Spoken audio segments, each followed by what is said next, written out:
અમે મહેસાણાની અંદર ઘણા એવા ગાય માતાના કામ કર્યા છે।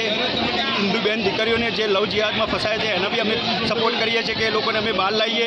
પછી જ્યાં પણ રાષ્ટ્રની વાત હોય ત્યાં બી અમે ખડે પગે ઉભા રહીએ છીએ। ગુજરાત પ્રદેશના અધ્યક્ષ દિનભા હવેલી જે પૂરું મહેસાણાની અંદર ને ગુજરાતની અંદર એમના નેતૃત્વમાં જ્યાં સંગઠન બજરંગ સેના ચાલે છે ત્યાં દરેક જગ્યાએ અમારી ટીમ ઉપસ્થિત હોય છે। અને જ્યાં પણ બજરંગ સેનાનું જ્યાં પણ આ ન્યૂઝના માધ્યમથી જણાવવા માગું છું જ્યાં પણ જરૂર પડશે બજરંગ સેનાની તો ખડે પગે ઊભી છે। તમે ખાલી અમને અમારા ટોલ ટેક્સ નંબર પર કોલ કરજો। બજરંગ સેના ખડે પગે તમારા સમક્ષ હાજર જ હશે। મારા ભાઈ અને બહેનોને જય શ્રી રામ, જય ગજાનન।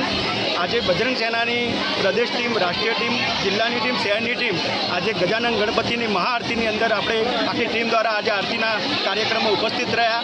અને બીજી વસ્તુ કે બજરંગ સેના ગુજરાત ભારતમાં હિન્દુત્વ માટે, રાષ્ટ્ર માટે, ધર્મ માટે, ગાય માતા માટે હંમેશા કામ કરે છે। અને હાલનો અમારો મુખ્ય ઉદ્દેશ ગાય માતા રાષ્ટ્રીય માતા ઘોષિત થાય એનો મુખ્ય ઉદ્દેશ પર અમે દરેક જગ્યાએ હસ્તાક્ષરના કાર્ય કરાવીએ છીએ।